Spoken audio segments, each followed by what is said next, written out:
प्रिय छात्रों, आप सभी का आपके अपने चैनल आदर्श संस्कृत पाठशाला पर स्वागत है। आज मैंने हिंदी व्याकरण से संबंधित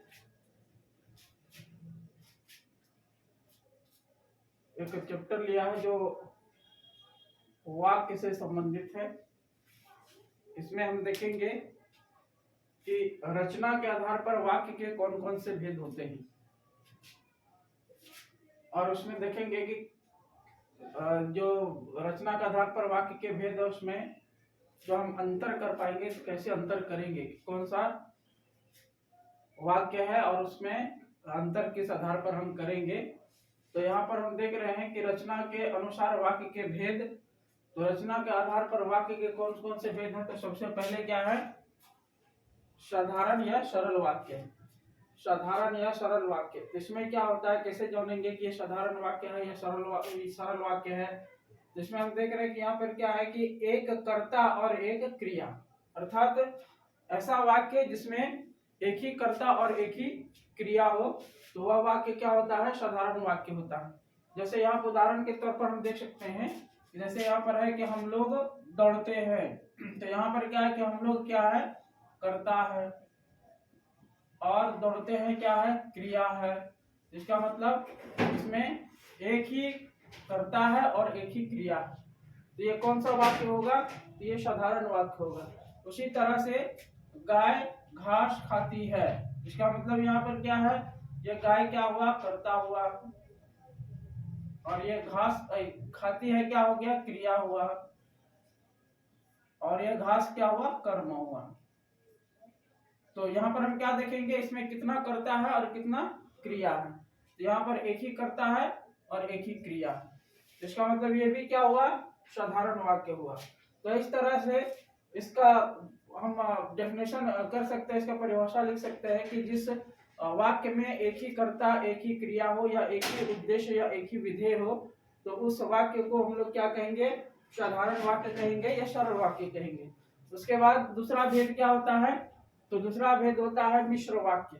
मिश्र वाक्य किसको कहेंगे, तो ऐसा वाक्य जिसमें एक मुख्य वाक्य के साथ साथ उससे ही संबंधित कोई अन्य उपवाक्य जुड़ा हुआ हो, अर्थात मुख्य वाक्य के साथ साथ कोई अन्य वाक्य उसमें जुड़ा हुआ हो जो मुख्य वाक्य से ही संबंधित हो, तो ऐसे वाक्य को क्या कहेंगे, मिश्र वाक्य कहेंगे।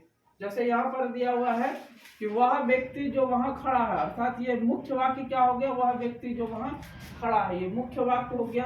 और इसी के साथ एक अतिरिक्त वाक्य जुड़ा हुआ है, मेरा भाई है, अर्थात इसी वाक्य से संबंधित ये दूसरा वाक्य निकलकर सामने आता है। तो इस तरह का जो वाक्य होता है जो एक मुख्य वाक्य के साथ साथ उसी से संबंधित कोई अन्य वाक्य जुड़ा हुआ है तो उसको क्या बोलेंगे, मिश्र वाक्य बोलेंगे। वह व्यक्ति जो वहां खड़ा है मेरा भाई है। तो इस तरह का जो वाक्य है वो क्या है, मिश्र वाक्य है। उसी तरह से दूसरा वाक्य देखते हैं, वह कौन सा मनुष्य है जिसने राणा प्रताप का नाम नहीं सुना है। तो यहाँ पर क्या है, मुख्य वाक्य क्या है, वह कौन सा व्यक्ति है, और इसी वाक्य से जुड़ा हुआ दूसरा वाक्य है जिसने राणा प्रताप का नाम नहीं सुना है। तो ये क्या हो गया, मुख्य वाक्य का ये उपवाक्य हो गया जो मुख्य वाक्य से ही संबंधित है। तो इस तरह का जो वाक्य होता है वह क्या होता है, इस तरह का जो वाक्य होता है वह मिश्र वाक्य कहलाता है। इसके बाद तीसरा जो वाक्य है वह क्या है, संयुक्त वाक्य। तीसरा वाक्य क्या है, संयुक्त वाक्य। तीसरा वाक्य संयुक्त वाक्य में क्या होता है कि साधारण या मिश्र वाक्यों का जो मेल होता है, साधारण वाक्य मतलब दो साधारण वाक्य भी हो सकता है, दो से ज्यादा साधारण वाक्य भी हो सकता है, या मिश्र वाक्य हो सकता है, साधारण वाक्य और मिश्र वाक्य दोनों को मिला जुला रूप हो सकता है। तो इस तरह से साधारण वाक्य या मिश्र वाक्य का जो मिला जुला रूप होता है उसको क्या बोलते हैं, संयुक्त वाक्य बोलते हैं।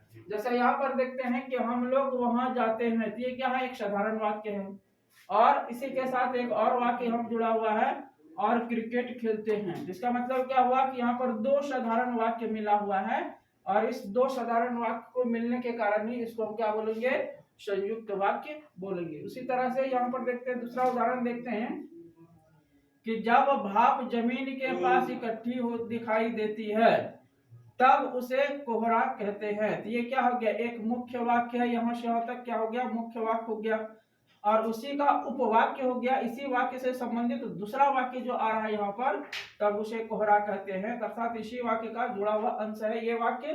तो ये क्या हो गया, ये मिश्र वाक्य हो गया। अभी हमने देखा कि मिश्र वाक्य क्या होता है कि मुख्य वाक्य के साथ साथ जो अन्य वाक्य जुड़ा होता है वो क्या होता है, मिश्र वाक्य होता है। इसी के बाद उसके बाद और क्या है, तो जब वह हवा में ऊपर दिखाई पड़ती है तब वह बादल तब बादल कहते हैं। इसका मतलब क्या है कि यहाँ पर भी एक मुख्य वाक्य हो गया और इसी से जुड़ा हुआ एक अन्य उपवाक्य ये हो गया। इसका मतलब यहाँ क्या है कि दो मिश्र वाक्य है, एक ये मिश्र वाक्य और एक ये मिश्र वाक्य। तो दोनों मिश्र वाक्य को मिला करके ये पूरा वाक्य बना है, इसलिए इसको क्या कहेंगे, संयुक्त वाक्य कहेंगे। तो इस तरह से साधारण वाक्य या मिश्र वाक्य का जो मिला जुला रूप होता है उसको संयुक्त वाक्य बोलते हैं।